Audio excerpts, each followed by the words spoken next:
Salut à tous, j'espère que vous allez bien. Et bon, aujourd'hui on se retrouve pour parler d'un jeu qui avait été créé par deux passionnés. Un jeu à la sauce Golden Axe sur Super Nintendo.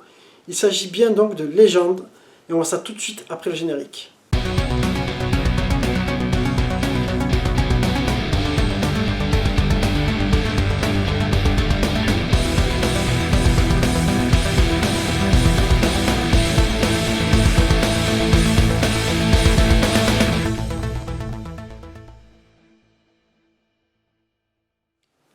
Alors, Legend, moi c'est un jeu pour lequel j'étais passé complètement à côté. Après tu vas me dire, sur Super Nintendo il y a tellement eu de jeux qu'on pouvait pas tous les connaître, hein, c'est obligé. Et donc moi je l'ai découvert par mon pote Farid il y a quelques années, on l'avait trouvé d'occasion sur Super Nintendo. Et c'est là donc que j'avais pu un peu le tester, etc. Et c'est vrai que tu retrouves donc un univers médiéval, un peu à la Golden Axe, avec les magies, les espèces d'ogres, etc. Tu vois, cette époque-là. Des graphismes plutôt jolis. Donc il va falloir être un petit peu aussi indulgent parce que ce sont seulement deux personnes qui l'ont fait, c'est quand même une prouesse moi je trouve. C'était deux développeurs qui ont travaillé chez Titus Interactive, donc des Français, Lies Belleidoni et Carlo Perconti, donc bravo à eux. Et donc un jeu qui va te proposer quand même 7 niveaux, qui va être bien inspiré, qui va avoir de beaux décors, qui a été vraiment, tu sens qu'ils ont mis le cœur à l'ouvrage.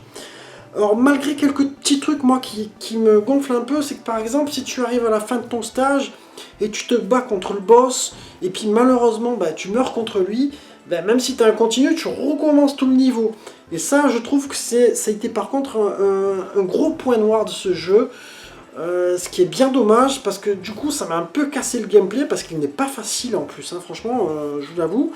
Donc tu auras, comment dire, tu vas aussi avoir un petit point faible, ça va être sur les coups spéciaux, on va dire quelque part, c'est que tu as ton perso qui a son arme, il n'y a pas foutre un coup de pied, on va foutre un coup avec son arme, il n'y a pas grand chose comme coup, ça manque un petit peu, c'est dommage.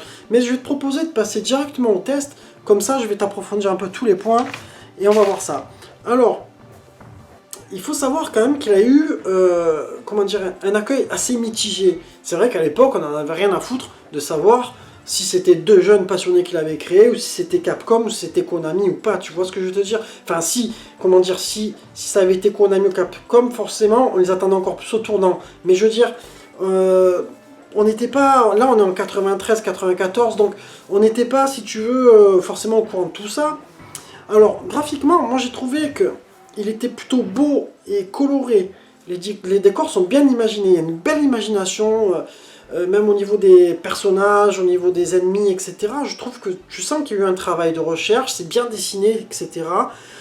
C'est quand même plutôt beau pour la Super Nintendo, on a vu des jeux bien plus moches que ça. Donc je te dirais que ça mérite un 16 sur 20 pour le graphisme. Au niveau animation, de manière générale, ça va, c'est plutôt fluide. Je crois qu'il y a rarement des petits ralentissements. Les personnages sont plutôt, comment dire, sont plutôt d'une taille moyenne, quoi. C'est pas mal, c'est bien foutu. Ils sont pas trop petits. Ils bougent plutôt pas mal. Ils sont bien animés.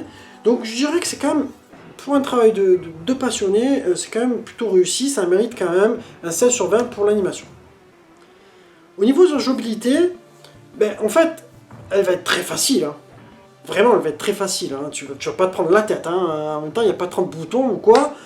Bon, ça peut être un point fort et un point faible. Le point faible, c'est que du coup, ça veut dire quoi? C'est qu'il n'y a pas beaucoup de coups. C'est ce qui va manquer un peu. C'est pour ça que je vais peut-être baisser un petit peu ma note sur la jouabilité pour ce point faible du jeu. Donc je dirais que ce sera un 15 sur 20.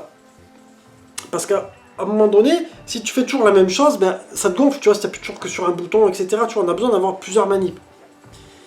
Au niveau mix sonore, par contre, c'est vachement réussi. Moi, je trouve que les thèmes sont vraiment bien foutus, la musique est de qualité. Sur ça, tu sens qu'ils ont vraiment durement travaillé. Les bruitages, ils sont plutôt pas mal aussi. Le son est bien géré. Ce niveau-là, franchement, chapeau. Donc je dirais que ça mérite un 17 sur 20 pour le mix sonore. Au niveau de la durée de vie, le problème, c'est que c'est un jeu qui est vachement difficile. Tu vas avoir 7 niveaux. Moi, je t'avoue que passer le deuxième niveau, à un moment donné, et tu as, je crois, 3 continus, si je dis pas de bêtises, peut-être que tu peux me rajouter dans les options. Franchement, il faut jouer à 2. Je pense que si tu joues à 2, tu t'éclates un peu plus et tu seras un peu plus motivé pour le finir. Moi, ça fait plusieurs fois que j'essaye d'aller plus loin. Franchement, c'est difficile. Mais ça mérite quand même une bonne note dans le sens où ils se sont cassés la tête. C'est pas un jeu que tu vas finir en une demi-heure, donc je dirais que ça mérite un 16 sur 20 pour la durée de vie. Et bien au niveau du verdict, on va arriver sur une note de 16 sur 20, qui est plutôt une bonne note quand même quelque part. Hein. On a vu des jeux qui ont été bien pires que ça, et qui ont été faits par des gros studios. Moi je te dirais que c'est un jeu qui est plutôt méconnu, hein. Vraiment, il n'y a pas beaucoup de gens qui en parlent.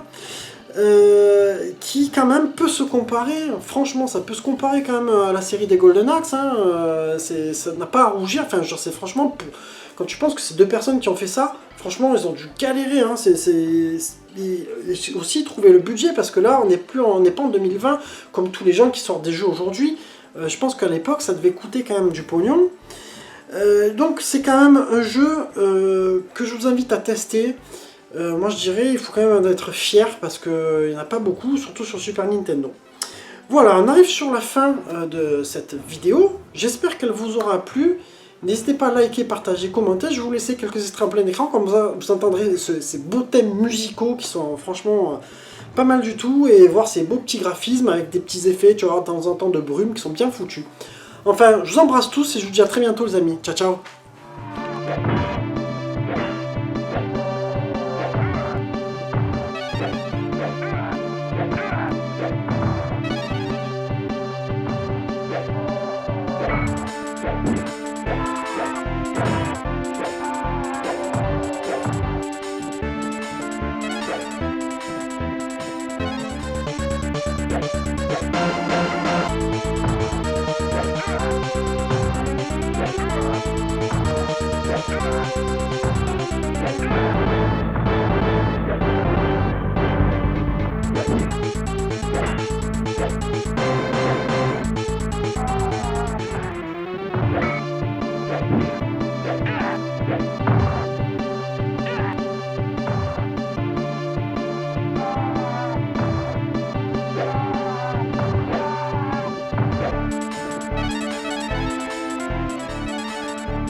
Yeah.